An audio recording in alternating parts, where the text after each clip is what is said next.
ക്ലാസ്സിലേക്ക് സ്വാഗതം ചെയ്യുന്നു. ഹരേ കൃഷ്ണ. ജയ ജയ ഭാഗവതാ ദേവാ, ജയ ജയ ഭാഗവതാ, ജയ ജയ രാധാ കൃഷ്ണ സ്വരൂപാ, ജയ ജയ ഭാഗവതാ ദേവാ, ജയ ജയ ഭാഗവതാ. ഓം നമോ ഭഗവതേ വാസുദേവായ. ഓം നമോ ഭഗവതേ വാസുദേവായ. ഓം നമോ ഭഗവതേ വാസുദേവായ.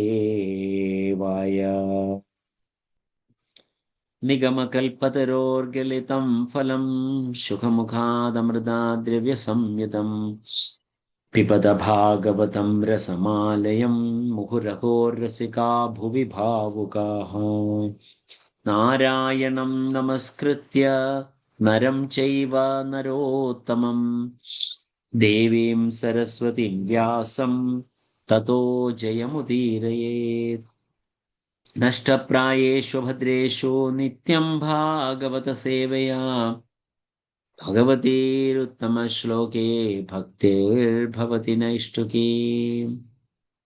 ഓം അജ്ഞാനതിമിരാന്ധസ്യ ജ്ഞാനാഞ്ജനശലാകയാ ചക്ഷുരുന്മിലിതം യേന തസ്മൈ ശ്രീഗുരവേ നമഃ. നമോ ഓം വിഷ്ണുപാദായ കൃഷ്ണപൃഷ്ഠായ ഭൂതലേ ശ്രീമതേ ഭക്തിവേദാന്ത സ്വാമിന്നിധി നാമിനേ. നമസ്തേ സരസ്വതേ ദേവേ ഗൗരവാണി പ്രചാരിണേ നിർവിശേഷശൂന്യവാദി പാശ്ചാത്യദേശതാരിണേ. ജയ ശ്രീ കൃഷ്ണ ചൈതന്യ പ്രഭു നിത്യാനന്ദ ശ്രീ അദ്വൈത ഗദാധര ശ്രീവാസാദി ഗൗരഭക്തവൃന്ദ. ഹരേ കൃഷ്ണ കൃഷ്ണ കൃഷ്ണ ഹരേ ഹരേ, ഹരേ രാമ രാമ രാമ ഹരേ ഹരേ. മൂകം കരോതി വാചാലം പങ്കും ലംഘയത്തെ ഗിരിം യത്കൃപാതമഹം വന്ദേ ശ്രീഗുരും ദീനതാരിണം പരമാനന്ദമാധവം ശ്രീചൈതന്യമീശ്വരം. കദാഞ്ചന സ്മൃതേ യസ്മിൻ ദുഷ്കരം സുകരം ഭവേത് വിസ്മൃതേ വിപരീതം സ്യാത് ശ്രീചൈതന്യം നമാമി തം. ഹരി ഓം തത്സത്.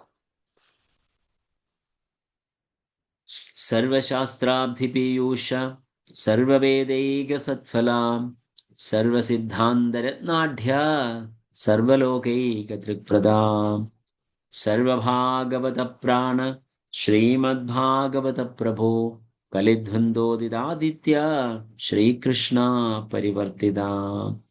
പരമാനന്ദപാഠായ പ്രേമവർഷ്യക്ഷരായ തേ സർവദാ സർവസേവ്യായ ശ്രീകൃഷ്ണായ നമോസ്തുതേ.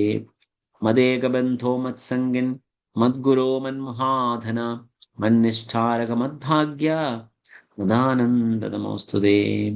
അസാധു സാധുദാദായൻ അതിനിച്ചോചാഗധാകരാ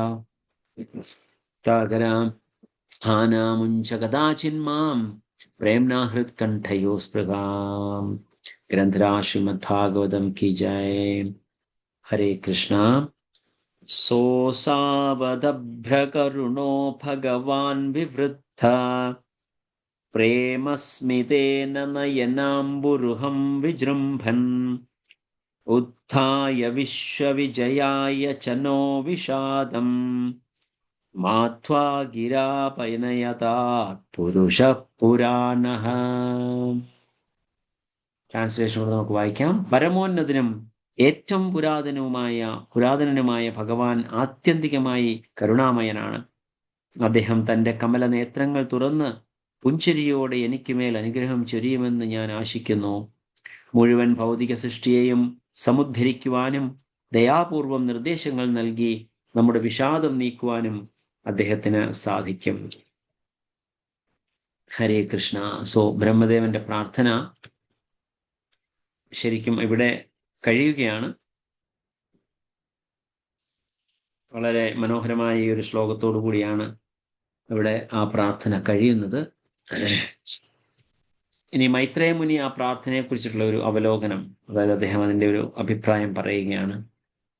നമുക്ക് ശ്ലോകം നമ്പർ 26, സൃഷ്ടിക്ക് വേണ്ടിയുള്ള ബ്രഹ്മാവിന്റെ പ്രാർത്ഥന എന്ന 3-ാം സ്കന്ധത്തിലെ 9-ാം അധ്യായത്തിലെ 26-ാമത് ശ്ലോകമാണ് നമ്മൾ ഇന്ന് നോക്കാൻ പോകുന്നത്.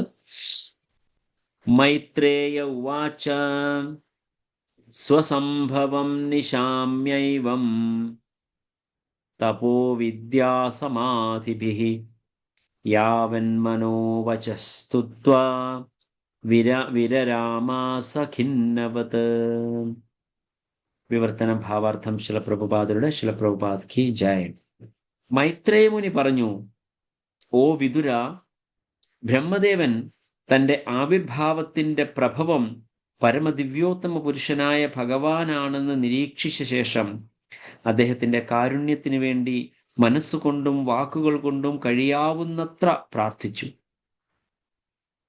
പ്രാർത്ഥനാനന്തരം അദ്ദേഹം ജ്ഞാനാർജനത്തിനു വേണ്ടി അനുഷ്ഠിച്ച ഏകാഗ്രമായ തപസ്സിന്റെ ഫലത്താൽ എന്നോണം പരീക്ഷീണിതനായതുപോലെ കാണപ്പെട്ടു.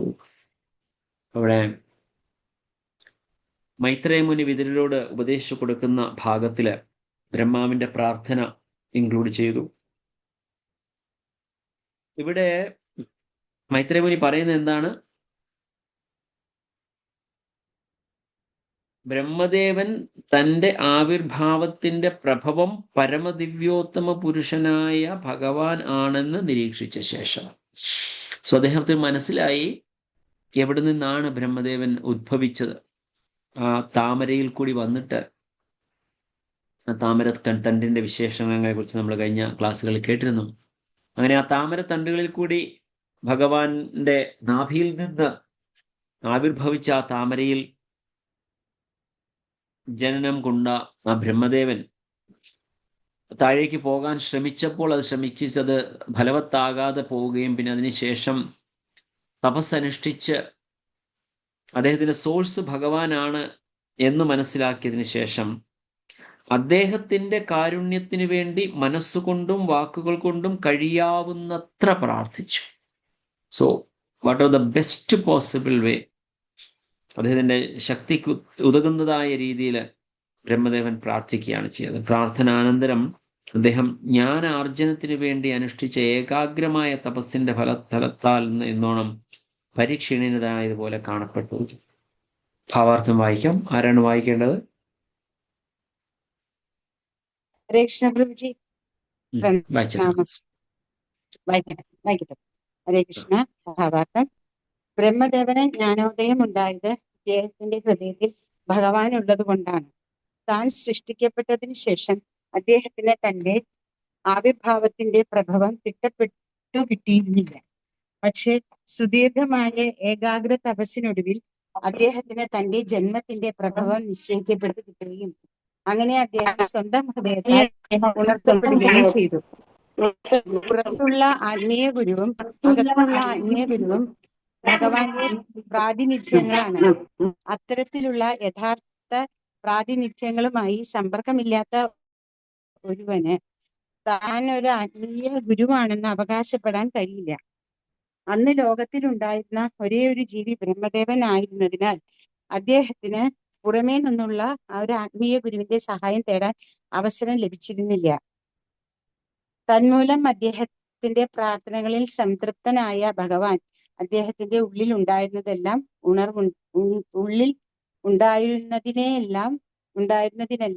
ഉണർവുണ്ടാക്കി കൊടുത്തു. Hare Krishna. Hare Krishna. Hare Krishna. Thank you so much. Hare Krishna. നമുക്കിവിടെ കാണാൻ സാധിക്കുന്നത് ബ്രഹ്മദേവൻ തൻ്റെ ശക്തിക്ക് ഉതകുന്നതായ രീതിയിൽ പ്രാർത്ഥിച്ചു എന്ന് കാണുന്നുണ്ട്. സോ നമുക്കും അതൊരു ഉപദേശമായിട്ട് തന്നെ കരുതാം. കാരണം നമ്മൾ ചെയ്യുന്നുണ്ട്, പക്ഷെ നമുക്ക് നമ്മുടെ കപ്പാസിറ്റിക്ക് ഉള്ള അത്രയും നമ്മൾ ചെയ്യുന്നുണ്ടോ എന്നുള്ളതാണ്. തീർച്ചയായിട്ടും കപ്പാസിറ്റി എന്ന് പറയുമ്പോൾ നമ്മൾ ലിമിറ്റ് ചെയ്യുകയല്ല വേണ്ടത്. നമ്മൾ എത്രയും മാക്സിമം കപ്പാസിറ്റിയിൽ, അതായത് നമുക്ക് ആരുടെ അൺമ്യൂട്ട് ആകുന്നുണ്ട് ഇടയ്ക്കിടയ്ക്ക്, അതൊന്ന് ശ്രദ്ധിക്കുമോ? ഹരേ കൃഷ്ണ.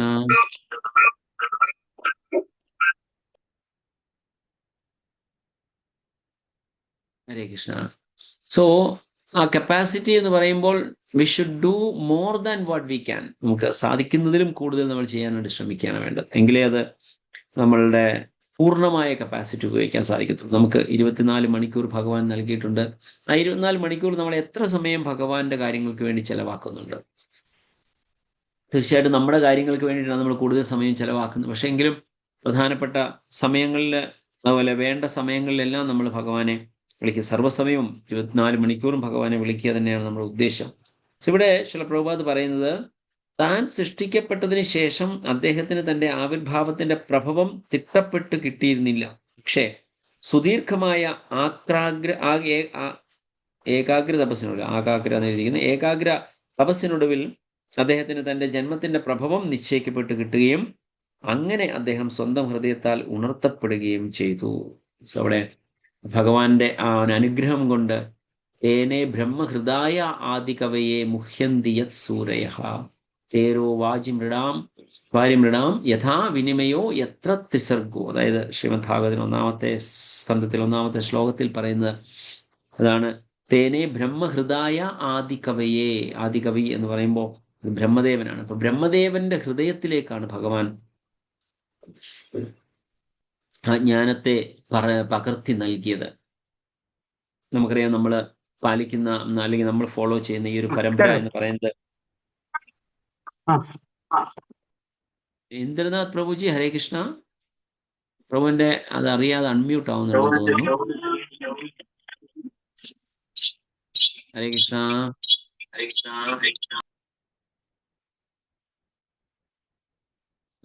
കൃഷ്ണ. ശ്രദ്ധിക്കുക, ഒന്ന് അൺമ്യൂട്ട് ആവുന്നുള്ളത് പ്രഭുവിന്റെ. അപ്പോ തേനെ ബ്രഹ്മഹൃദായ ആദികവയെ.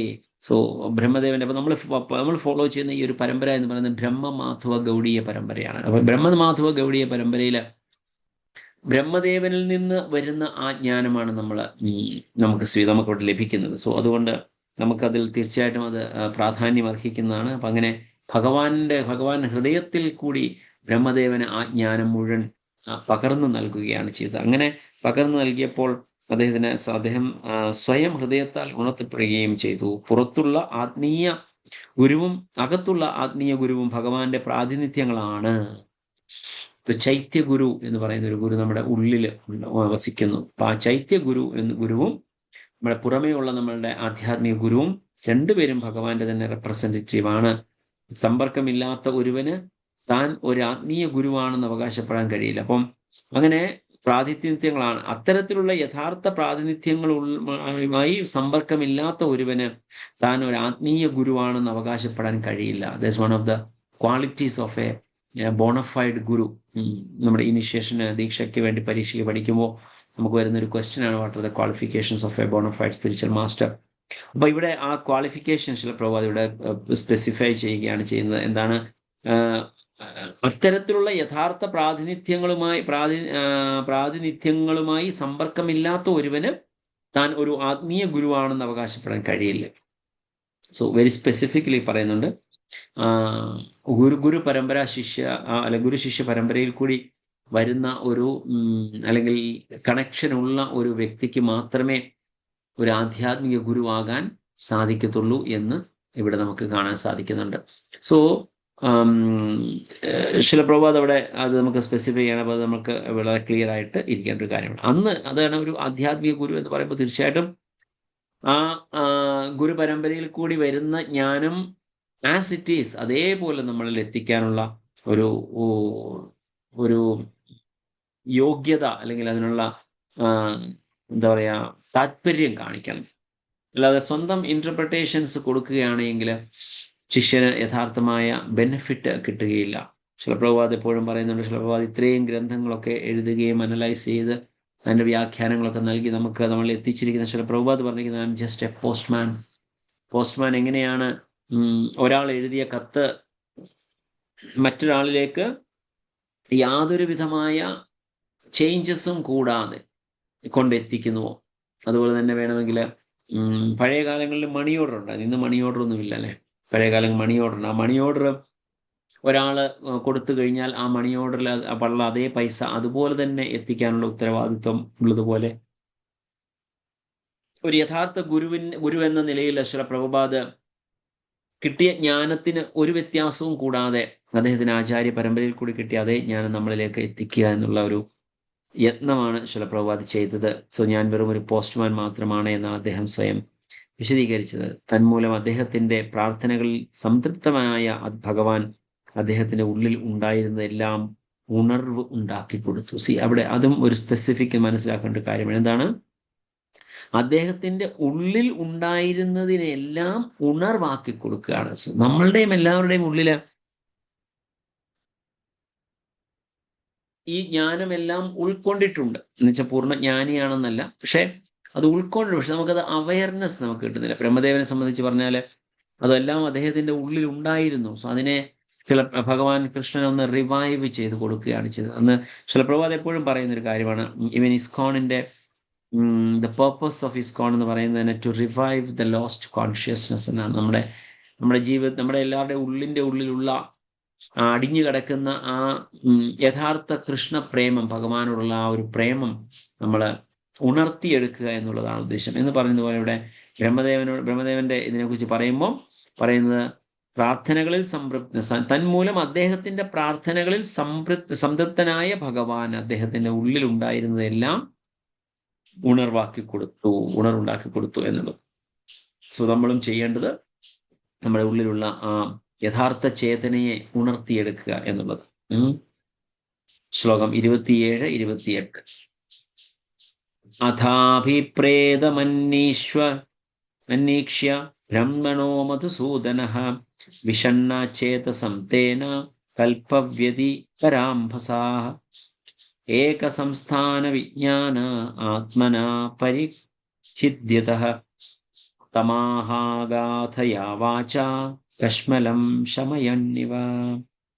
വിവർത്തനം ഭാവാർത്ഥം ശിലപ്രഭുപാദ് കി ജയ. ബ്രഹ്മാവ് വിവിധ ഗ്രഹ സംവിധാനങ്ങളുടെ നിർമ്മാണ ആസൂത്രണ കാര്യങ്ങളിൽ അത്യന്തം ആകാംക്ഷാഭരിതനും നശീകരണ ജലത്തിന്റെ ദർശനത്താൽ നിരാശിതനുമാണെന്ന് ഭഗവാൻ കണ്ടു. ബ്രഹ്മാവിന്റെ ആകുലതകൾ ഗ്രഹിച്ച ഭഗവാൻ അഗാധസ്പർശ്യം ചിന്തോദ്ദീപകങ്ങളുമായ വാക്കുകളാൽ അദ്ദേഹത്തിന് ഉളവായ സമസ്ത വികൽപ്പനങ്ങളും നീക്കി. സോ ഇനിയും ബ്രഹ്മദേവൻ പ്രാർത്ഥിച്ച പ്രാർത്ഥനകൾക്ക് ഭഗവാൻ ഇവിടെ മറുപടി കൊടുക്കുകയാണ്. Having understood the intention of Brahma who was anxious vishanna chedasam about creation and depressed upon seeing the water of devastation, the Lord spoke in deep thoughtful words, removing all illusions. So ഭഗവാന്റെ presence ഉള്ളപ്പോൾ തീർച്ചയായിട്ടും നമുക്ക് യാതൊരു വിധമായ ഇല്യൂഷനും അല്ലെങ്കിൽ മായയുടെ ശക്തിയും അല്ലെങ്കിൽ ഇതുപോലുള്ള സംശയങ്ങളോ ഒന്നും ഉണ്ടാകാതെ എല്ലാത്തിനെയും ദൂരീകരിച്ചു തരുന്ന ഭഗവാനാണ്. സോ അങ്ങനെ ഭഗവാൻ ബ്രഹ്മദേവന്റെ പ്രാർത്ഥന കേട്ട അതിൽ സന്തുഷ്ടനായ ഭഗവാൻ ബ്രഹ്മദേവന് കൊടുക്കുന്ന ഉപദേശം അല്ലെങ്കിൽ അദ്ദേഹത്തിന്റെ സംശയങ്ങളെല്ലാം ദൂരീകരിക്കുന്ന ഭാഗമാണ് നമ്മൾ ഇനി കാണാൻ പോകുന്നത്. ഭാവാർത്ഥം വായിച്ചോട്ടെ ആരെങ്കിലും? ആരാണ് വായിക്കേണ്ടത്?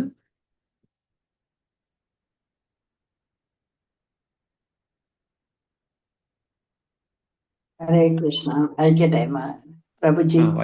വായിച്ചോട്ടെ മനസ്സി. ഹരേ കൃഷ്ണ. ഭാവാർത്ഥം. നശീകരണ ജലം അത്രയ്ക്ക് ഭീകരമാകയാൽ, അതല്ലേ?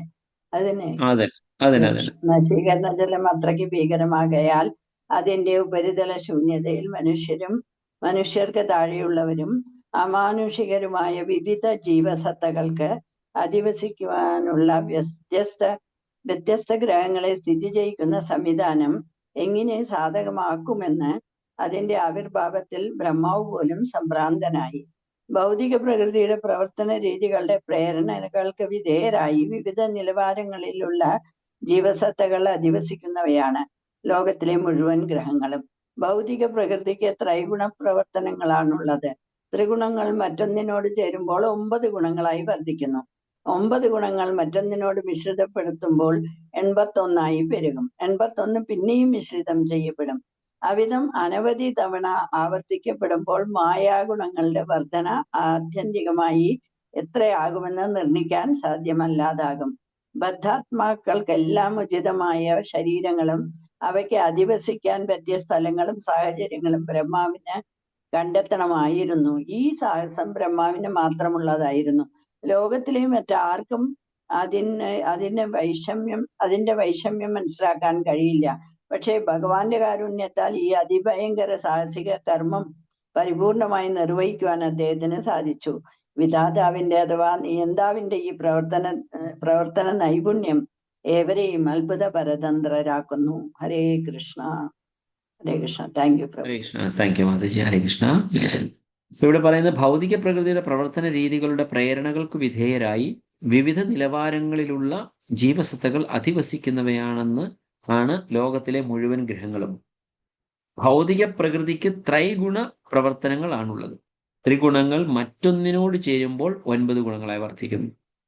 9 ഗുണങ്ങൾ മറ്റൊന്നിനോട് മിശ്രിതമാകുമ്പോൾ 81 പെരുകും. 81 പിന്നെയും മിശ്രിതം ചെയ്യപ്പെടും. അവിധം അനവധി തവണ ആവർത്തിക്കപ്പെടുമ്പോൾ മായാഗുണങ്ങളുടെ വർധന ആത്യന്തികമായി എത്രയാകുമെന്ന് നിർണയിക്കാൻ സാധ്യമല്ലാതാവും. എന്താണ് അതുകൊണ്ട് ഉദ്ദേശിക്കുന്നത്? അപ്പൊ നമുക്ക് ത്രിഗുണം എന്ന് പറയുന്നത് സത്വരജസ് തമോ ഗുണം എന്ന് പറയും. സത്വരജസ് തമോ ഗുണം എന്ന് പറയുന്നത് പിന്നെ അതിനെ ഈ 3നെ 3 കൊണ്ട് മൾട്ടിപ്ലൈ ചെയ്യാൻ പറ്റും. അങ്ങനെ സത്വഗുണവും രജോ ഗുണവും കൂടെ മിക്സ് ആവുന്നുണ്ട്. സത്വഗുണവും തമോ ഗുണവും കൂടെ മിക്സ് ആവുന്നുണ്ട്.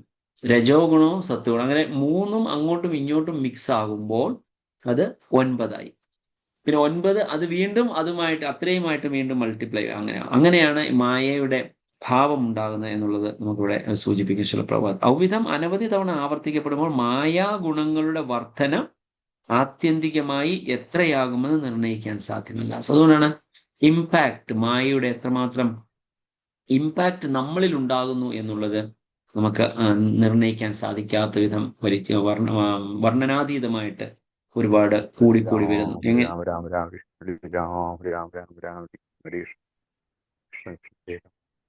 പ്രഭു മ്യൂട്ടിലിരുന്നാട്ടെ. പ്രഭു ഗംഗാനാഥ് പ്രഭു അൺമ്യൂട്ടാകും. ഹരേ കൃഷ്ണ. യെസ്, ഇത് പിന്നെ ഒരു എന്താ പറയാ, ജപവും ഭാഗവതം ക്ലാസ്സും രണ്ടും കൂടെ ഒരുമിച്ച് ഇറ്റ്സ് നോട്ട് കറക്റ്റ്. ജപിക്കുകയാണെങ്കിൽ നമ്മൾ ജപിക്കുക. അപ്പം 2 അപരാധമാണ് നമ്മൾ ചെയ്യുന്നത്. ഭാഗവതം ക്ലാസ് കേട്ടുകൊണ്ടിരിക്കുമ്പോൾ നാമം ജപിക്കുകയാണെങ്കിൽ നമ്മൾ 2 അപരാധമുണ്ട്. നമ്മൾ നാമം ജപിച്ചുകൊണ്ടിരിക്കുമ്പോൾ വേറെ എന്തെങ്കിലും നോക്കുകയാണെങ്കിൽ 1 അപരാധമേ ഉള്ളൂ, നാമാപരാധം മാത്രമാണ്. പക്ഷേ ഇത് ചെയ്യുമ്പോൾ ഭാഗവതത്തിനോട് നമ്മളൊരു അപരാധം ചെയ്യുകയാണ് ചെയ്തത്. അപ്പം 2 അപരാധം ഒരുമിച്ചാകുകയാണ്. സോ അതുകൊണ്ട് അത് ശ്രദ്ധിക്കുക. ഓക്കെ.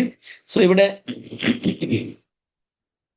നമുക്ക് കാണാൻ സാധിക്കുന്ന, അപ്പം അങ്ങനെ മായയുടെ പ്രഭാവം എന്ന് പറയുന്നത് നമുക്ക് നിർണ്ണയിക്കാൻ സാധ്യമല്ലാത്തതാവുന്നു. ബദ്ധാത്മാക്കൾക്കെല്ലാം ഉചിതമായ ശരീരങ്ങളും അവയ്ക്ക് അധിവസിക്കാൻ പറ്റിയ സ്ഥലങ്ങളും സാഹചര്യങ്ങളും ബ്രഹ്മാവിന് കണ്ടെത്തണമായിരുന്നു. ഈ സാഹസം ബ്രഹ്മാവിന് മാത്രമുള്ളതായിരുന്നു. ലോകത്തിലെ മറ്റാർക്കും അതിൻ്റെ വൈഷമ്യം മനസ്സിലാക്കാൻ കഴിയില്ല. സോ ബ്രഹ്മാവ് അത്രമാത്രം കഠിനമായ ഒരു കാര്യമാണ് ഇവിടെ ചെയ്തുകൊണ്ടിരിക്കുന്നത്. പക്ഷെ ഭഗവാന്റെ കാരുണ്യത്താൽ ഈ അതിഭയങ്കര സാഹസിക കർമ്മം പരിപൂർണമായി നിർവഹിക്കുവാൻ അദ്ദേഹത്തിന് സാധിച്ചു. വിധാതാവിന്റെ അഥവാ നിയന്താവിന്റെ ഈ പ്രവർത്തന നൈപുണ്യം ഏവരെയും അത്ഭുത പരതന്ത്രരാക്കുന്നു. ഭഗവാന്റെ ആ അഹൈതുകമായ കാരുണ്യം ബ്രഹ്മദേവന് കൊടുക്കുമ്പോൾ ബ്രഹ്മദേവൻ അത് നിഷ്പ്രയാസം ചെയ്യാൻ സാധിക്കുന്നു എന്നുള്ളതാണ് ഇവിടെ കാണാൻ സാധിക്കുന്നത്. സോ ശ്രീമദ് ഭാഗവതത്തിന്റെ ഈ 3-ാം സ്കന്ധത്തിലെ 9-ാം അധ്യായത്തിന്റെ സെക്കൻഡ് പോർഷൻ എന്ന് പറയുന്നതാണ് നമ്മൾ ഇനി നോക്കാൻ പോകുന്നത്. ആദ്യത്തെ പോർഷൻ വളരെ മനോഹരമായ ബ്രഹ്മദേവന്റെ പ്രാർത്ഥന എന്ന് പറയുന്ന ഭാഗം നമുക്ക് ഇതുകൊണ്ട് അവസാനിക്കുകയാണ് ഇവിടെ. അതിനുശേഷം ഭഗവാൻ ഇനി അതിന് ബ്രഹ്മദേവന്റെ ചോദ്യങ്ങൾക്ക് അല്ലെങ്കിൽ ബ്രഹ്മദേവന്റെ പ്രാർത്ഥനകൾക്കുള്ള മറുപടി നൽകുകയാണ് ചെയ്യുന്നത്. സോ ഇവിടെ 29-ാമത്തെ മുതൽ 43-ാമത്തെ ശ്ലോകം വരെ നമുക്ക് ഭഗവാന്റെ പ്രാർത്ഥനകളാണ്. അപ്പം ഇതിനെ നമുക്ക് ഇവിടെ 3ആയിട്ട് വിഘടിപ്പിച്ചിട്ടുണ്ട്. ഒന്നാമത്തേതെന്ന് പറയുമ്പോൾ 29 മുതൽ 33 വരെയും 34 മുതൽ 40 വരെയും 41 മുതൽ 43 വരെയും ഉള്ള ശ്ലോകങ്ങൾ അങ്ങനെ 3 ഘടകങ്ങളായിട്ട് മാറ്റിയിരിക്കുകയാണ്. 29 മുതൽ 33 വരെയുള്ള ശ്ലോകങ്ങളിൽ ഭഗവാൻ ബ്രഹ്മദേവന് കൊടുക്കുന്ന ഇൻസ്ട്രക്ഷൻ, അതായത് തപസ്സനുഷ്ഠിക്കുകയും ഭക്തിയുത സേവനം ചെയ്യുന്നത് കൊണ്ട് എല്ലാത്തിനെയും ഞാനുമായി റിലേറ്റ് ചെയ്യാൻ സാധിക്കുമെന്ന് ഭഗവാൻ പറയുകയാണ് ചെയ്യുന്നത്. എങ്ങനെയാണ്? പെനൻസ്, അതായത് തപസ്സനുഷ്ഠിക്കുകയും ഭക്തിയുത സേവനം ചെയ്യുകയും ചെയ്യുന്നത് കൊണ്ട് എല്ലാറ്റിനെയും ഭഗവാനുമായി നമുക്ക് റിലേറ്റ് ചെയ്യാൻ സാധിക്കും. സോ ഭക്തിയുത സേവനം എന്ന് പറയുന്നത് തന്നെ അതാണ് അതിൻ്റെ അർത്ഥം. എന്ത്? Dedicate everything in the service of the lord, dovetailing everything in the service of the lord. എല്ലാ വസ്തുക്കളെയും, പ്രപഞ്ചത്തിലെ എല്ലാ കാര്യങ്ങളെയും ഭഗവാന്റെ സേവനത്തിലേക്ക് നമ്മൾ നിയോഗിക്കുക എന്നുള്ളതാണ്. അപ്പൊ ആ നിയോഗിക്കുക എന്നുള്ളത് ഉപയോഗിക്കുമ്പോൾ അത് ഓട്ടോമാറ്റിക്കായിട്ട് ഭക്തിയുത സേവനം എന്ന് പറയുമ്പോൾ, തപസ്സം ഭക്തിയുത സേവനം അനുഷ്ഠിക്കുമ്പോൾ എല്ലാറ്റിനെയും നമുക്ക് ഭഗവാന്റെ സേവനത്തിലേക്ക് മാറ്റിയെടുക്കാനായിട്ട് സാധിക്കും, അല്ലെങ്കിൽ കണക്ട് ചെയ്യാൻ സാധിക്കുന്നു. 34 മുതൽ 40 വരെയുള്ള ശ്ലോകങ്ങളിൽ പറയുന്നത് ഭഗവാന്റെ കൃപയും അനുഗ്രഹവും ഭഗവാൻ ചൊരിയുന്നതിനെ കുറിച്ചിട്ട് അവിടെ ബ്രഹ്മദേവനോട് പറയുകയാണ്. 41 മുതൽ 43 വരെയുള്ള ശ്ലോകങ്ങളിൽ എല്ലാവരുടെയും പ്രിയപ്പെട്ടവനാണ് ഞാൻ. And I am the one to be satisfied. എല്ലാവർക്കും പ്രിയപ്പെട്ടവനായിരിക്കണം ഞാൻ. എന്നെയാണ് എല്ലാവരും സംതൃപ്തനാക്കേണ്ടത്. അതായത് സ്വയം സംതൃപ്തനാകുകയല്ല വേണ്ടത്, അല്ലെങ്കിൽ മറ്റുള്ളവരെ സംതൃപ്തരാക്കാൻ ശ്രമിക്കുകയല്ല വേണ്ടത്.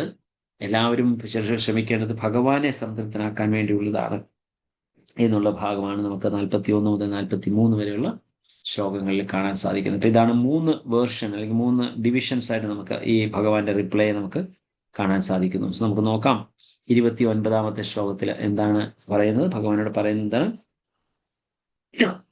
അതായത്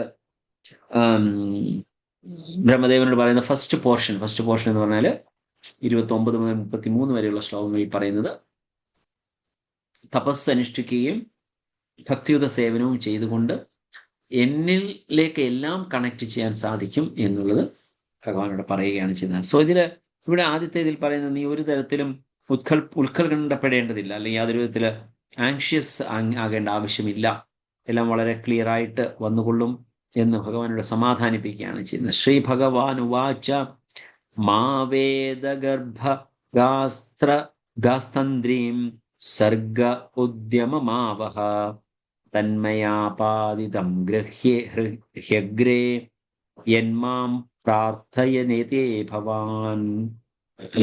വിവർത്തന ഭാവാർത്ഥം ശിലപ്രഭുപാദ് കി ജയ്.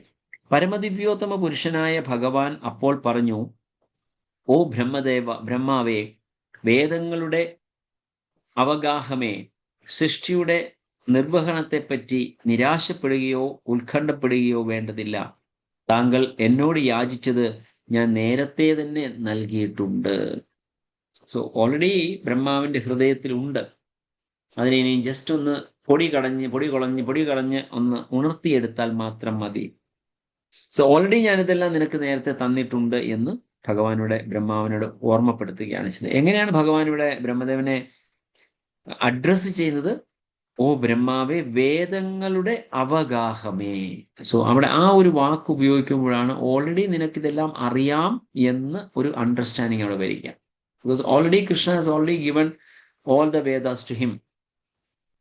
സോ വേദങ്ങളുടെ എല്ലാം അവഗാഹമേ, എല്ലാത്തിൻ്റെയും അറിവുള്ളവൻ ബ്രഹ്മാവ് എന്ന് പറയുന്നത് വേദങ്ങളുടെ അറിവുള്ളവനാണ് ഓൾറെഡി എന്ന് ഭഗവാനോടെ സ്ഥാപിക്കുകയാണ്. വേദങ്ങളുടെ അവഗാഹമേ എന്ന് ഭഗവാൻ അഡ്രസ് ചെയ്യുമ്പോൾ വേദഗർഭ എന്ന വാക്കാണ് ഭഗവാനോട് ബ്രഹ്മദേവനെ അഡ്രസ് ചെയ്യുന്നത്. വേദഗർഭ എന്ന് പറയുന്ന ഗർഭം എന്ന് പറയുമ്പോൾ ഉൾക്കൊണ്ടിരിക്കുന്നത് അല്ലെങ്കിൽ ഉൾക്കൊള്ളിച്ചിരിക്കുന്നത് എന്നുള്ളതാണ് ഗർഭം എന്ന് പറയുമ്പോൾ അർത്ഥം വരുന്നത്. അപ്പോൾ ഇവിടെ ബ്രഹ്മാവ് എന്ന് പറയുന്നത് വേദഗർഭ എന്ന ഒരു വാക്ക് കൊണ്ട് ഭഗവാൻ അഡ്രസ് ചെയ്യുമ്പോൾ താഴെ പറയുന്നതിനെ ഒന്നുകൂടി എംഫസൈസ് ചെയ്യുകയാണ് ഭഗവാനോട് ചെയ്തത്. എന്താണ്? നേരത്തെ തന്നെ ഇതെല്ലാം നൽകിയിട്ടുണ്ട് എന്നുള്ളത് ക്ലിയർ ചെയ്യുകയാണ്. സോ ആ ഗർഭസ്ഥനായിട്ടിരിക്കുന്ന ആ വേദത്തിനെ വെളിയിലേക്ക് കൊണ്ടുവരിക, ആ ഒരു കടമ അല്ലെങ്കിൽ ആ ഒരു കർത്തവ്യം ബ്രഹ്മദേവൻ ചെയ്തു കഴിയുമ്പോൾ everything will be clear for him. So don't be anxious, ഒരു തരത്തിലും നീ ഉത്കണ്ഠപ്പെടേണ്ടതില്ല എന്ന് ബ്രഹ്മദേവനോട് ഭഗവാനോട് പറയുകയാണ് ചെയ്യുന്നത്. ഭാവാർത്ഥം ഒന്ന് വായിക്കാമോ ആരെങ്കിലും? ഒരു മിനിറ്റ് എല്ലാവരോടും വരാതെ നമ്മുടെ വന്ദന മാതജി ഓൾറെഡി അസൈൻ ചെയ്തിട്ടുണ്ട്. ആൾ വായിക്കുന്നതായിരിക്കും ഏറ്റവും ഉത്തമം. നമുക്ക് അതിനുള്ള ആർക്കാണ് അസൈൻ ചെയ്തിരിക്കുന്നത്? ഹരേഷ്ണ പ്രഭു, പ്രണാമം പ്രഭു. ഞാൻ 28 വരെ അസൈൻ ചെയ്തിട്ടുണ്ടായിട്ടു പ്രഭു. ഓ അതെയോ, നോ പ്രോബ്ലം. സോ ഓക്കെ, എന്നാ സീതാലക്ഷ്മി സീതാലക്ഷ്മി മാതി വായിച്ചു നോ പ്രോബ്ലം, വായിച്ചേരാം. ഹരേ കൃഷ്ണ. നോ പ്രോബ്ലം മാതി. ഹരേഷ്ണ പ്രഭുജി, ഹരേഷ്ണ. ഭവതശീല പ്രഭാതീരം. ഭഗവാനോ അദ്ദേഹത്തിന്റെ യഥാർത്ഥ പ്രതിനിധിയോ അധികാരപ്പെടുത്തുന്ന ഒരു വ്യക്തി അയാൾ ഭാരമേൽപ്പിക്കപ്പെട്ട കർത്തവ്യ നിർവഹണത്തിന് മുൻകൂട്ടി അനുഗ്രഹിക്കപ്പെട്ടിരിക്കും. അത്തരം ഒരു ഉത്തരവാദിത്വം ഭാരമേൽപ്പിക്കപ്പെട്ട വ്യക്തി തീർച്ചയായും തന്റെ കഴിവുകളിനെ പറ്റി സദാ ബോധമുള്ളവനും കർത്തവ്യ നിർവഹണത്തിന് ഭഗവാന്റെ കാരുണ്യം തേടുന്നവനുമായിരിക്കണം. അത്തരം കർത്തവ്യ നിർവഹണം തന്നിൽ ഭാരമേൽപ്പിക്കപ്പെട്ടതിന്റെ പേരിൽ ഒരുവനും അഹങ്കരിക്കരുത്.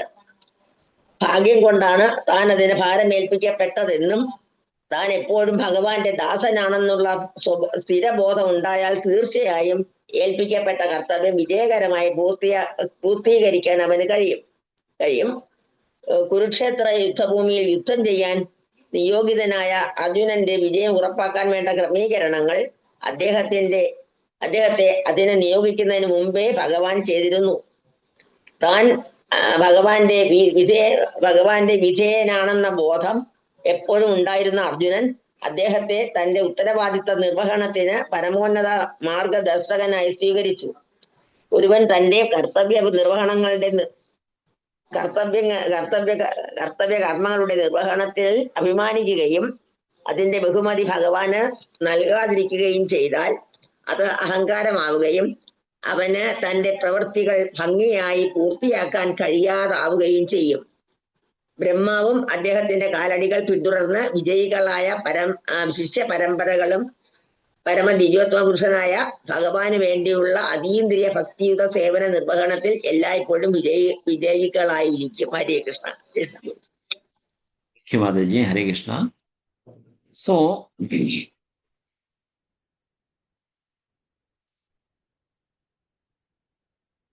ഇവിടെ നമുക്ക് കാണാൻ സാധിക്കുന്നത്, ശ്രീല പ്രഭുപാദ് പറയുന്നത്, നമുക്ക് നൽകുന്ന എംപവർമെന്റ് ഭഗവാനോ ഭഗവാന്റെ പ്രതിനിധികളോ നമ്മളെ എംപവർ ചെയ്യുമ്പോൾ മാത്രമേ നമുക്കൊരു കാര്യം എക്സിക്യൂട്ട് ചെയ്യാൻ സാധിക്കത്തുള്ളൂ. ഞാൻ കഴിഞ്ഞ ദിവസം ക്ലാസ്സിൽ നമ്മൾ പറഞ്ഞിരുന്നു, instructions come along with empowerment. ഒരാൾ നമ്മളോടൊരു കാര്യം ചെയ്യാനായിട്ട് ആവശ്യപ്പെട്ടാൽ അതിന് നമ്മൾ നോ പറയേണ്ട ആവശ്യമില്ല. അയ്യോ എനിക്ക് സാധിക്കുമോ എന്ന് ചിന്തിക്കേണ്ട ആവശ്യമില്ല. Because you are already empowered. ആ ഒരു ഇൻസ്ട്രക്ഷൻ നമുക്ക് വരുന്നത് അത് ചെയ്യാനുള്ള, അത് എക്സിക്യൂട്ട് ചെയ്യാനുള്ള പവറോട് കൂടിയാണ്. അപ്പൊ ഭഗവാൻ ഇവിടെ ബ്രഹ്മദേവൻ ഒരു വിഷമം അല്ലെങ്കിൽ ഒരു ആങ്സൈറ്റി ഉണ്ടായപ്പോൾ ഭഗവാൻ വളരെ സ്പഷ്ടമായിട്ട് പറഞ്ഞു, അങ്ങനെ ആങ്സൈറ്റി ഉണ്ടാവേണ്ട ആവശ്യമില്ല. Because you already know this. I already given this to you. I already granted this to you, the power to create. സൃഷ്ടിക്കാനുള്ള ശക്തി ഞാൻ നിനക്ക് ഓൾറെഡി നൽകി കഴിഞ്ഞു. സോ അതുകൊണ്ട് നീ അതിനെക്കുറിച്ച് ഇനി വ്യാകുലപ്പെടേണ്ടതില്ല, ഉത്കണ്ഠപ്പെടേണ്ടതില്ല എന്ന് ഭഗവാൻ അവിടെ സ്പഷ്ടമാക്കുകയാണ് ചെയ്തത്. സോ അയാൾ ഭാരമേൽപ്പിക്കപ്പെട്ട കർത്തവ്യ നിർവഹണത്തിന് മുൻകൂട്ടി അനുഗ്രഹിക്കപ്പെട്ടിരിക്കും. അതായത് ഇറ്റ്സ് ഓൾറെഡി ഗിവൺ. അങ്ങനെയാണ് ഭഗവാൻ ബ്രഹ്മദേവനോട് നീ പുനഃസൃഷ്ടി നടത്തൂ, അല്ലെങ്കിൽ സൃഷ്ടിയുടെ ഇത് ചെയ്യണമെന്ന് പറയുമ്പോൾ അതിനുള്ള പവർ, അതിനുള്ള ശക്തി ഭഗവാൻ ബ്രഹ്മദേവന് നൽകിയതിന് ശേഷമാണ് അത് പറയുന്നത്. സോ അത് ഓൾറെഡി അങ്ങനെ ഉണ്ടായിരിക്കും. അത്തരം ഉത്തരവാദിത്വം ഭാരമേൽപ്പിക്കപ്പെട്ട വ്യക്തി തീർച്ചയായും തൻ്റെ കഴിവുകേടിനെ പറ്റി സദാബോധമുള്ളവനും കർത്തവ്യ നിർവഹണത്തിന് ഭഗവാന്റെ കാരുണ്യം തേടുന്നവനും ആയിരിക്കണം. So I am not capable for that. നമ്മളുടെ ഭാവം എന്തായിരിക്കണം എന്നുള്ളതാണ് ഇവിടെ ശ്രീല പ്രഭുപാദ് പറഞ്ഞു തരുന്നത്. We should think that I am not capable for anything. എനിക്കിത് ഇപ്പോൾ ഭാഗവതത്തെ കുറിച്ച് എക്സ്പ്ലെയിൻ ചെയ്യാനുള്ള യാതൊരു കഴിവും എനിക്കില്ല. But I have been empowered by my guru Maharaj Srila Prabhupad through his books and his disciples. So അങ്ങനെ അവരിൽ നിന്ന് ലഭിച്ച ഈ ഒരു ജ്ഞാനം നിങ്ങളിലേക്ക് ഞാൻ ഷെയർ ചെയ്യുന്നു എന്ന് മാത്രം, നമ്മളെല്ലാവരും കൂടെ പഠിക്കുന്നു എന്ന് മാത്രം. അല്ലാതെ എനിക്കിതിൽ യാതൊരു ക്രെഡിറ്റും എടുക്കാനില്ല. ഈവൻ വാട്ട് എവർ സേസോ, നമ്മളിപ്പോൾ ചെയ്യുന്ന എന്ത് കർത്തവ്യമാണെങ്കിലും, ഇപ്പോൾ കുക്കിംഗ് ചെയ്യുകയാണെങ്കിലോ, ഭഗവാൻ അല്ലെങ്കിൽ പ്രോഗ്രാം ഓർഗനൈസ് ചെയ്യുകയാണെങ്കിലോ, ഇപ്പം നമ്മൾ ഡിസ്കസ് ചെയ്ത പ്രൊജക്റ്റ് ചെയ്യുകയാണെങ്കിലോ, അല്ലെങ്കിൽ പൂജാ കാര്യങ്ങൾ ചെയ്യുകയാണെങ്കിലോ. സോ പൂജാ കാര്യങ്ങളൊക്കെ ചെയ്യുമ്പോൾ നമ്മൾ എപ്പോഴും പൂജ തുടങ്ങുന്ന സമയത്ത് ചൊല്ലുന്നൊരു ശ്ലോകമുണ്ട്. ശ്രീ ഗുരോ പരമാനന്ദ പ്രേമാനന്ദ ഫലപ്രദ വ്രജാനന്ദ പ്രദാനന്ദ സേവയാം മാം നിയോജയ. ഗുരുദേവനോട് പ്രാർത്ഥിക്കുകയാണ്, അല്ലയോ ഗുരുനാഥ, please engage me in the service which will please the Vrajananda. ഭഗവാൻ എന്ന് പറയുന്ന വ്രജത്തില് വസിക്കുന്ന, വ്രജത്തിന് ആനന്ദം കൊള്ളുന്നവനായ ഭഗവാന് ആനന്ദം നൽകുന്ന രീതിയിലുള്ള സേവനം അനുഷ്ഠിക്കുന്നതിനുള്ള ശക്തി എനിക്ക് നൽകണമേ, അല്ലെങ്കിൽ എന്നെ അതിലേക്ക് എൻഗേജ് ചെയ്യിക്കണമേ എന്ന് നമ്മൾ ഗുരുവിനോട് പ്രാർത്ഥിച്ചിട്ടാണ് പൂജാതി കാര്യങ്ങൾ ചെയ്തത്. ശ്രീ ഗുരു പരമാനന്ദ പ്രേമാനന്ദ ഫലപ്രദ വ്രജാനന്ദ പ്രദാനന്ദ, വ്രജ ആനന്ദ പ്രദാനന്ദ, വ്രജത്തിലെ ആനന്ദങ്ങൾ നൽകുന്ന വ്രജാനന്ദ പ്രദാനന്ദ സേവയാമാം നിയോജയ. ഭഗവാന് ആ വ്രജത്തിലെ ആനന്ദം നൽകുന്നതിന് ഉതകുന്നതായ സേവനം ചെയ്യുന്നതിനുള്ള ശക്തി എനിക്ക് നൽകണേ, എന്നെ അതിലേക്ക് എൻഗേജ് ചെയ്യിക്കണേ എന്ന പ്രാർത്ഥനയോടുകൂടിയാണ് നമ്മൾ പൂജാതി കാര്യങ്ങൾ ചെയ്തത്. എന്ന് പറഞ്ഞതുപോലെ ഓരോ കാര്യങ്ങൾ നമ്മൾ ചെയ്യുമ്പോൾ നമ്മൾ മനസ്സിലാക്കേണ്ടത് is just we have been empowered. I have been assigned to this job. എനിക്ക് ആ ഒരു അസൈൻമെന്റ് മാത്രം നൽകിയിരിക്കുകയാണ്.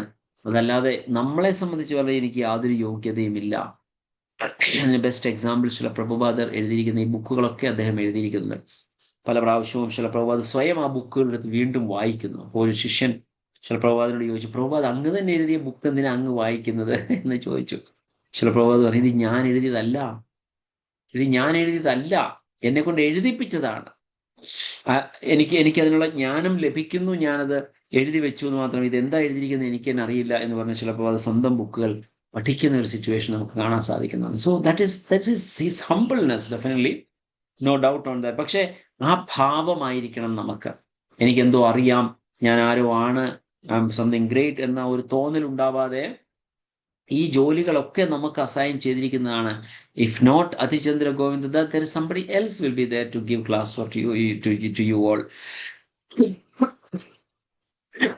ഞാനല്ല എങ്കിലും മറ്റൊരാൾ നിങ്ങൾക്ക് ഈ വിവരങ്ങൾ പറഞ്ഞു തരാനുണ്ടാവും. പക്ഷെ അത് കേൾക്കേണ്ടത്, അത് റിസീവ് ചെയ്യാനുള്ള ക്വാളിറ്റി നിങ്ങൾക്കുണ്ട്.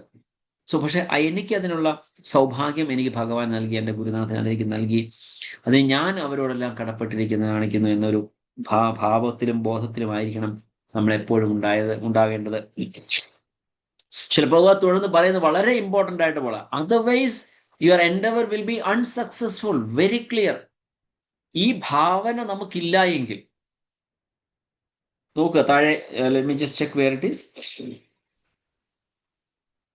താൻ ഭഗവാന്റെ വിധേയനാണെന്ന ബോധം എപ്പോഴും ഉണ്ടായിരുന്ന അർജുനൻ അദ്ദേഹത്തെ തന്റെ ഉത്തരവാദിത്വ നിർവഹണത്തിന് പരമോന്നത മാർഗനിർദ്ദേശകനായി സ്വീകരിച്ചു. ഒരുവൻ തന്റെ കർത്തവ്യ കർമ്മങ്ങളുടെ നിർവഹണത്തിൽ അഭിമാനിക്കുകയും അതിന്റെ ബഹുമതി ഭഗവാന് നൽകാതിരിക്കുകയും ചെയ്താൽ അത് അഹങ്കാരമാവും. അവന് തന്റെ പ്രവൃത്തികൾ ഭംഗിയായി പൂർത്തിയാക്കാൻ കഴിയാതാവുകയും ചെയ്യും. Even he will not be able to complete that. നൽകിയിരിക്കുന്ന അസൈൻമെന്റ് അത് പൂർണ്ണമാക്കാൻ പോലും സാധിക്കത്തില്ല. എങ്ങനെയാണ് എങ്കിൽ, if you are not giving that credit to the lord and his guru. So വളരെ ഇമ്പോർട്ടൻ്റ് ആയിട്ടുള്ള കാര്യമാണ്. ബ്രഹ്മാവും അദ്ദേഹത്തിന്റെ കാലടികൾ പിന്തുടർന്ന് വിജയികളായ ശിക്ഷ പരമ്പരയും പരമദിവ്യോത്തമ പുരുഷനായ ഭഗവാന് വേണ്ടിയുള്ള അതീന്ദ്രിയ ഭക്തിയുത സേവന നിർവഹണത്തിൽ എല്ലായ്പ്പോഴും വിജയികളായിരിക്കും. സോ അവിടെ അതീന്ദ്രിയ ഭക്തിയുത സേവന നിർവഹണത്തിൽ എല്ലായ്പ്പോഴും വിജയികളായിരിക്കും. സോ ആ ഒരു ഭാവത്തോടു കൂടി നമ്മൾ ചെയ്യുകയാണ് എങ്കിൽ we will be able to succeed in our endeavor. നമ്മുടെ പ്രയത്നത്തിൽ നമുക്ക് സക്സസ്ഫുൾ ആകാൻ നമുക്ക് സാധിക്കും എന്നുള്ളതാണ് ഭഗവാൻ ഇവിടെ ഈ ഒരു ശ്ലോകത്തിൽ കൂടെ നമുക്ക് പറഞ്ഞു തരുന്നത്. നമുക്ക് ഇന്നത്തെ സെഷൻ ഇവിടെ അവസാനിപ്പിക്കാം. ഗ്രന്ഥരാശ്രീമദ് ഭാഗവതം കി ജയ്, ശ്രീ പ്രഭുപാദ് കി ജയ്, ഗുരു മഹാരാജ് കി ജയ്, അനന്ത കോടി വൈഷ്ണവ വൃന്ദ കി ജയ്, നിതായ് ഗൗർ സിദ്ധാന്ത് പ്രേമാനന്ദേ ഹരി ഹരി ബോൾ. ഹരേ കൃഷ്ണ. ആർക്കെങ്കിലും എന്തെങ്കിലും ചോദ്യം അല്ലെങ്കിൽ കമന്റ്സ് ഉണ്ടെങ്കിൽ? യെസ്, വിഷ്ണു പ്രേമാദാജി. ഹരേ കൃഷ്ണ പ്രഭുജി, പ്രണാമം. പ്രഭുജി, ഇന്ദ്രനാഥ് ചൈതന്യം പ്രഭുവിന്റെ കയ്യിൽ നിന്ന് അൺമ്യൂട്ട് ആക്കണില്ല. പക്ഷെ മൊബൈൽ അങ്ങോട്ടും ഇങ്ങോട്ട് തിരിക്കുമ്പോ എങ്ങനെയാ അൺമ്യൂട്ട് ആയി പോണതാ. പ്രഭു പുറത്തേക്ക് പോയി. ഞാൻ ചോദിച്ചു പറഞ്ഞതല്ലോ. ക്ലാസിന്റെ ഇടയിൽ ഡിസ്റ്റർബൻസ് എന്താ മൊബൈൽ ആവുമ്പോ അത് എന്താണ് ഓൺ ആയി പോകുന്നു. അല്ല ഓപ്പൺ എന്താ പറയാ മൈക്ക് ഓപ്പൺ ആവുന്നു Reshma. No problem. It happens nowadays. Okay. Hare Krishna. ആർക്കെങ്കിലും എന്തെങ്കിലും ചോദ്യം ചോദിക്കാനുണ്ടോ? Hare Krishna. Instruction come along with empowerment Prabhu പറഞ്ഞല്ലോ. അപ്പൊ ആ ഇൻസ്ട്രക്ഷൻ തന്ന ആ വ്യക്തി അതേ ഒരു നിലയിലുള്ളവരാണെങ്കിലല്ലേ നമുക്ക് ആ എംപവർമെന്റ് കിട്ടുള്ളൂ. ഗുരു, ശിക്ഷ, ഗുരു അങ്ങനെ ഉണ്ടോ പ്രഭു? അതോ നമുക്ക് ഇൻസ്ട്രക്ഷൻ തരാൻ യോഗ്യത ഉണ്ടെങ്കിൽ നമ്മുടെ ആ ഗുരുതുല്യരായ വ്യക്തിയല്ലേ. അല്ലാത്ത ഒരാൾക്ക് ഇൻസ്ട്രക്ഷൻ തരാൻ സാധിക്കത്തില്ലല്ലോ. ഇൻസ്ട്രക്ഷൻ തരുന്നതിനും ഡെഫിനറ്റ്ലി തരുന്ന വ്യക്തിക്കും ക്വാളിറ്റി ഉണ്ടാവണം in the sense he should have a right to do so. ഒരു അധികാരമുള്ളവനെ ഇൻസ്ട്രക്ഷൻ നൽകാൻ സാധിക്കത്തുള്ളൂ. അപ്പൊ അധികാരമുള്ളത് എന്ന് പറയുന്നത് നമ്മളുടെ ഗുരു അല്ലെങ്കിൽ ശിക്ഷാഗുരു അല്ലെങ്കിൽ ഗുരുതുല്യരായ അല്ലെങ്കിൽ നമ്മൾ റെസ്പെക്ട് ചെയ്യുന്ന വ്യക്തികളാവാം, അല്ലെങ്കിൽ നമ്മൾ ചോദിക്കുന്നവരാവാം. നമ്മൾ ഒരു കണ്ടിട്ട് പോലും ഇല്ല അല്ലെങ്കിൽ നമ്മളിപ്പോ സപ്പോസ് നമ്മള് ഇനി സന്യാസി വര്യന്മാരാരെങ്കിലും നമ്മുടെ സെന്ററിൽ വരികയാണ്. ഒരു പക്ഷെ നമ്മൾ അദ്ദേഹത്തെ ക്ലാസ് കേട്ടിട്ട് പോലും ഇല്ലായിരിക്കും. നമ്മൾ അന്നായിരിക്കും ആദ്യമായിട്ട് അദ്ദേഹത്തെ കാണുന്നത്. So we may go and ask some doubt, അല്ലെങ്കിൽ നമ്മൾ എന്തെങ്കിലും കാര്യങ്ങൾ ചെന്ന് ചോദിക്കാം. സോ ചോദിക്കുമ്പോൾ തീർച്ചയായിട്ടും ഹി വിൽ ഇൻസ്ട്രക്ട്. കാരണം നമ്മൾ ചോദിച്ചതുകൊണ്ടാണ് നമുക്ക് ഇൻസ്ട്രക്ഷൻ തരുന്നത്. ഒന്നുകിൽ നമ്മൾ ചോദിക്കണം, അല്ലെങ്കിൽ ഹി ഷുഡ് ബി അവർ ശിക്ഷാഗുരു, അല്ലെങ്കിൽ നമ്മൾ ദീക്ഷാഗുരു, അങ്ങനെ അല്ലെങ്കിൽ ഏതെങ്കിലും പൊസിഷനിലുള്ളവർ. ഒരു ടെമ്പിൾ പ്രസിഡന്റ് ആണ് എന്നുണ്ടെങ്കിൽ then we are liable to do so. അപ്പോൾ തീർച്ചയായിട്ടും അവരുടെ ക്വാളിറ്റി അളക്കാൻ നമുക്ക് അതിനുള്ള കഴിവില്ല. അപ്പം തീർച്ചയായിട്ടും നമുക്ക് അതിനുള്ള ക്വാളിറ്റി ഉള്ളവർ, അല്ലെങ്കിൽ അതിനുള്ള യോഗ്യത ഉള്ളവർ, അതിനുള്ള അധികാരമുള്ളവർ മാത്രമേ നമുക്ക് ഇൻസ്ട്രക്ഷൻസ് തരാറുള്ളൂ. തീർച്ചയായിട്ടും അത് തരുമ്പോൾ അതിൻ്റെ കൂടെ എംപവർമെന്റ് ഉണ്ടാവും. Okay Mataji. Hare Krishna. Thank U. Yes Mayadevi Mataji. ഇതില് ഏറ്റവും പ്രധാനപ്പെട്ട ഒരു പോയിന്റ് അല്ലെ, കർത്തവ്യ നിർവഹണം ഭാരമേൽപ്പിക്കപ്പെട്ടതിന്റെ പേരിൽ ഒരു വോയിസ് ക്ലിയർ ആവുന്നില്ല മാതാജിയുടെ വോയിസ് അത്രയ്ക്കാണ് ക്ലിയർ ആവുന്നില്ല. എന്താ പറഞ്ഞേ ക്ലിയർ? അതായത് ഏറ്റവും പ്രധാനപ്പെട്ട ഒരു പോയിന്റ് തോന്നിയത്, കർത്തവ്യ നിർവഹണം നമ്മൾ ഏൽപ്പിച്ചു കഴിഞ്ഞാല് അതിന്റെ പേരിൽ ഒരുവനും അഹങ്കരിക്കരുത് അല്ലെ. എപ്പോഴും നമുക്ക് തോന്നണം ഒരു കാര്യം, നമ്മള് കറക്റ്റ് ആയതുകൊണ്ടായിരിക്കാം നമ്മൾക്ക് കിട്ടിയത് എന്നുള്ളൊരു തോന്നൽ എപ്പോഴും വരും. യെസ്, വളരെ കറക്റ്റ് ആണത്. കാരണം നമുക്ക് യാതൊരു വിധമായ യോഗ്യതയും ഇല്ലായിരുന്നിട്ടും നമുക്ക് ഈ ഒരു അസൈൻമെന്റ് നൽകിയത് അവരുടെ കരുണയാണ്, അവരുടെ കൃപയാണ്. അവര് നമുക്കത് നൽകിയപ്പോൾ അതിൻ്റെ കൂടെ അത് ചെയ്യാനുള്ള ശക്തിയും കൂടെ നമുക്ക് നൽകി. അല്ലെങ്കിൽ നമുക്ക് ഇവിടെ ചെയ്യാൻ സാധിക്കുന്നത്. ഞാൻ കഴിഞ്ഞ ദിവസം പറഞ്ഞത് തന്നെയാണ്. അഗൈൻ ഇറ്റ്സ് ലൈക്ക് ഇത് ഹംബിൾനെസ് പറയാ. ചെങ്ങന്നൂരിലെ ആ പ്രൊജക്ടിന് വേണ്ടി യസാഷിപ്പു പറഞ്ഞപ്പോൾ ഞാൻ ഈ 2.25 കോടി രൂപയുടെ പ്രൊജക്ട് സൈൻ ചെയ്യുമ്പോൾ എൻ്റെ കയ്യിലുള്ളത് 1 ലക്ഷം രൂപയാണ്. 1 ലക്ഷം രൂപ. So but I had complete trust. എനിക്ക് വിശ്വാസമുണ്ട്, യെസ് ദിസ് വിൽ ഹാപ്പൻ. അപ്പൊ നമുക്കത് ആ ഒരു ശക്തി, കാരണം അല്ലെങ്കിൽ നമുക്ക് എന്ത് ക്വാളിറ്റി ഡെഫിനറ്റ്ലി എനിക്ക് ചിന്തിക്കാൻ പറ്റില്ല 2 കോടി രൂപ എൻ്റെ ജീവിതത്തിൽ എനിക്ക് എങ്ങനെ കളക്ട് ചെയ്യാൻ സാധിക്കും. It's never possible. Absolutely. That is the power, empowerment which is given. ജയസാഷിപ്പു ആ ഇൻസ്ട്രക്ഷൻ നൽകിയപ്പോൾ that is the power. He is a qualified person. He has instruction. Definitely അത് എന്തിനു വേണ്ടിയിട്ടാണ് ചെയ്തത്? It is not for his desire. ജയസാഷിപ്പുവിന്റെ ഡിസയറിന് വേണ്ടിയിട്ടല്ല. That's a desire of our acharya paramparas. Mahaprabhu വന്ന എല്ലാ സ്ഥലങ്ങളിലും മഹാപ്രഭുവിന്റെ ലോട്ടസ് ഫീറ്റ് ക്ഷേത്രം സ്ഥാപിക്കണം എന്ന ഭക്തി സിദ്ധാന്ത സരസ്വതി ഗോസ്വാമി മഹാരാജാവിന്റെ ആഗ്രഹം ഇംപ്ലിമെന്റ് ചെയ്യാൻ നമ്മുടെ പ്രിയങ്കരനായ ഗുരു മഹാരാജ് ഹിസോളിലെ ജയപതാക സ്വാമി മഹാരാജ് ആഗ്രഹിച്ചപ്പോൾ അദ്ദേഹത്തിന്റെ ശിഷ്യനായ ഭക്തി വിനോദ് സ്വാമി മഹാരാജും ജഗസാക്ഷിപ്രഭുവും അത് ഏറ്റെടുത്ത് he gave me that assignment. So then I get the empowerment right from Bhakti Siddhanta Saraswati Goswami Maharaj, right from Chaitanya Mahaprabhu, right from Srila Prabhupad. So otherwise where I have the power to collect. ഞാൻ പറയുന്നത് കേട്ട് പൈസ അവരവര് ആയിട്ട് ഹാർഡ് ഏൺഡ് മണി, ഞാനൊരു I don't know that I told or not. ഇനിയിപ്പോൾ നമ്മൾ പതുക്കെ ഓരോ ലോൺസ് ഇങ്ങനെ സെറ്റിൽ ചെയ്യാനായിട്ട് ഇങ്ങനെ വന്നുകൊണ്ടിരിക്കുകയാണ്. അപ്പം ഞാൻ ഇവിടെ തന്നെ ഉണ്ട് 1-2 പേര് എനിക്കിങ്ങനെ നമ്മുടെ പ്രോജക്റ്റിന് വേണ്ടി സഹായിച്ചവരുണ്ട്. അപ്പോൾ അവരുടെ നിന്നൊക്കെ നമ്മൾ ആ ലെറ്റർ മേടിച്ചായിരുന്നു, ഒരു loan letter. This should not be considered as a contribution, this is a refundable loan ആണെന്ന് പറഞ്ഞൊരു ഒരു ഡിക്ലറേഷൻ ലെറ്റർ മേടിച്ചു. ഇതേപോലെ തന്നെ ലോൺ എന്ന് പറഞ്ഞ് ആവശ്യപ്പെട്ടുകൊണ്ട് ഞാൻ ദുബായിലുള്ള എൻ്റെ ഒരു ഫ്രണ്ട് ശിഷ്യൻ എന്ന് പറയാനുള്ള അധികാരമില്ല, പക്ഷെ is to attend my class. നമ്മുടെ ക്ലാസ് അറ്റൻഡ് ചെയ്തുകൊണ്ട് ഇനിഷ്യേഷൻ എടുത്താണ്. അദ്ദേഹം ഈസ് ഫ്രം പഞ്ചാബ്, പഞ്ചാബിയാണ്. ഒരു സിഖ് അല്ല, പക്ഷെ പഞ്ചാബിയാണ്. അദ്ദേഹം എനിക്ക് 5 ലക്ഷം രൂപ അയച്ചു തന്നു 100% ലോണായിട്ട്. ഞാൻ ഇത് കിട്ടി കഴിയുമ്പോൾ ഞാൻ കുറേ പ്രാവശ്യം പ്രഭുവിനെ അയച്ചു, പ്രഭു ഈ ഫോം ഒന്ന് ഫില്ല് ചെയ്തൊരു ഹീസ് നോട്ട് റെസ്പോണ്ടിങ്. എനിക്ക് അയച്ചു തരുന്നില്ല. കഴിഞ്ഞ ദിവസം ഞാൻ വീണ്ടും അയച്ചു സമയം ഡേറ്റ് കഴിയാറായപ്പോൾ ഞാൻ പറഞ്ഞു, പ്രഭു പ്ലീസ് എനിക്ക് ആ ലെറ്റർ വേണം. അപ്പം ഞാൻ തമാശ കൊണ്ട് പറഞ്ഞു, പ്രഭു ഇത് ലെറ്റർ തന്നില്ലെങ്കിൽ ഞാനിത് കോൺട്രിബ്യൂഷനായിട്ടും കൺസിഡർ ചെയ്യുമെന്ന് ഞാൻ ഒരു മെസ്സേജ് അയച്ചു. അത് ഞാൻ തിരിച്ചെന്നെ വിളിച്ചിട്ട് പറഞ്ഞു, പ്രഭുജി ഞാൻ ഭഗവാൻ എന്ത് ലോൺ കൊടുക്കാനാ? I really appreciate his devotion. Prabhu ഞാൻ ഭഗവാൻ എന്ത് ലോൺ കൊടുക്കാനാ? ഭഗവാനാണ് എനിക്കിതെല്ലാം നൽകിയിരിക്കുന്നത്. പ്രഭു അത് കോൺട്രിബ്യൂഷനായിട്ട് എടുത്തോളൂ. 5 lakhs rupees, 5 ലക്ഷം രൂപ എന്ന് പറഞ്ഞാൽ ഇറ്റ്സ് എ ബിഗ് എമൗണ്ട്. ഞാൻ അതിശയിച്ചു പോയി, Krishna, I M saved from 5 lakhs rupees. So that means that is A devotion.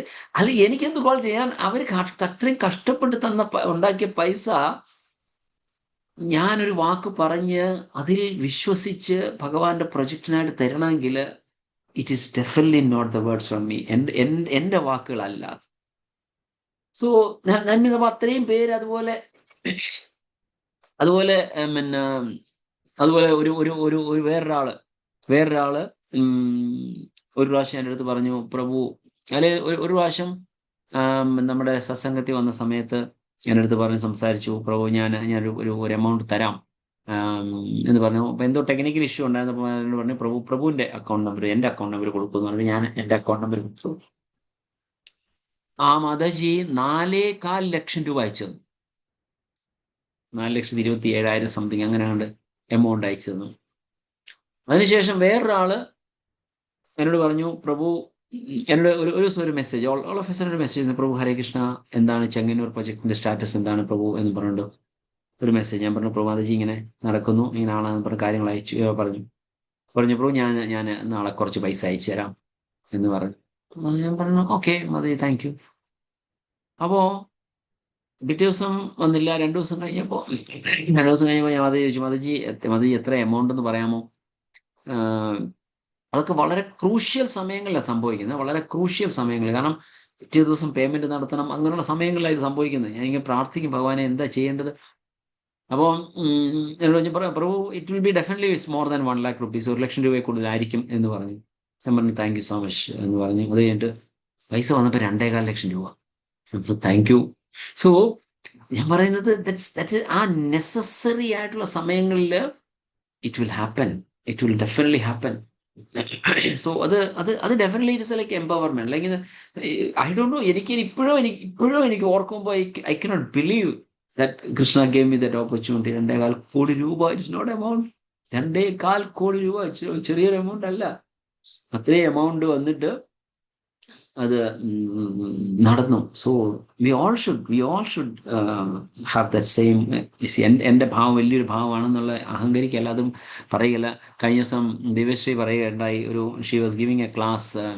ഇന്നലെ ചൈതന്യ ചരിതാമൃതത്തിന്റെ ക്ലാസ് ദിവ്യശ്രീ കൊടുക്കുമായിരുന്നു. അപ്പോൾ ആ സമയത്ത് ദിവ്യശ്രീ പറയുകയുണ്ടായി, അതായത് പിന്നെ സുദാമയ്ക്ക് ഒരു അഹങ്കാരം ഉണ്ടായിരുന്നു അത്രേ. അതിശയിക്കും, നമുക്ക് ചിന്തിക്കാൻ പറ്റുമോ എന്തായിരുന്നു സുദാമയ്ക്കുള്ള അഹങ്കാരം? സുദാമയ്ക്കുള്ള അഹങ്കാരം, എനിക്ക് കംപ്ലീറ്റ്ലി ഞാൻ ഡിറ്റാച്ച്ഡ് ആണ് എന്നൊരു അഹങ്കാരം ഉണ്ടായിരുന്നു. ഞാൻ കംപ്ലീറ്റ്ലി ഡിറ്റാച്ച്ഡ് ആണ് എന്നൊരു അഹങ്കാരം സുദാമയ്ക്കുണ്ടായിരുന്നു, കുചേലനുണ്ടായിരുന്നു. അപ്പം അത് പറയുമ്പോൾ ഒരു കാര്യം ഓർത്ത്, ചില ബ്രാഹ്മണന്മാർക്കുണ്ട്, ഞാൻ ഗായത്രി കറക്റ്റ് സമയത്ത് ജപിക്കും എന്ന അഹങ്കാരം ചില ആൾക്കാർക്കുണ്ടാവും. ആ അഹങ്കാരം മതി നമ്മളെ താഴേക്ക് കൊണ്ടുപോകാൻ. Even very simple thing. ഞാൻ പൂജ കറക്റ്റായിട്ട് ചെയ്യുന്നു എന്നൊരു അഹങ്കാരം ഉണ്ടെങ്കിൽ ദാറ്റ്സ് ഇനഫ്. ഞാൻ നല്ല ഭയങ്കര ക്ലാസ് ആണ് കൊടുക്കുന്നത് എന്നൊരു അഹങ്കാരം ഉണ്ടെങ്കിൽ ദാറ്റ്സ് ഇനഫ്. ഞാനാണ് ഈ പ്രൊജക്ട് ചെയ്യുന്നത് എന്നുള്ള അഹങ്കാരം ഉണ്ടെങ്കിൽ ദാറ്റ്സ് ഇനഫ്. ശ്രീ പ്രഭു അത് പറയുന്നത് വളരെ സ്പെഷ്യൽ. നമുക്കൊന്നും ചെയ്യാൻ പറ്റത്തില്ല. Simply say that we are just a puppet in the hands of the lord and the hands of our guru. So nothing. അപ്പോൾ ആ ഒരു ഭാവം നമുക്ക് എല്ലാവർക്കും ഉണ്ടാവണം. നമുക്ക് ആരെയെങ്കിലും ഭഗവാന്റെ പാദങ്ങളിലേക്ക് കൊണ്ടുവരാൻ സാധിക്കുന്നതും they are giving the power for that. Hare Krishna. Thank you so much. We can end the session today. ആർക്കെങ്കിലും എന്തെങ്കിലും സ്പെഷ്യൽ പ്രേയേഴ്സ് റിക്വസ്റ്റ് ഉണ്ടോ? ഹരേ കൃഷ്ണ.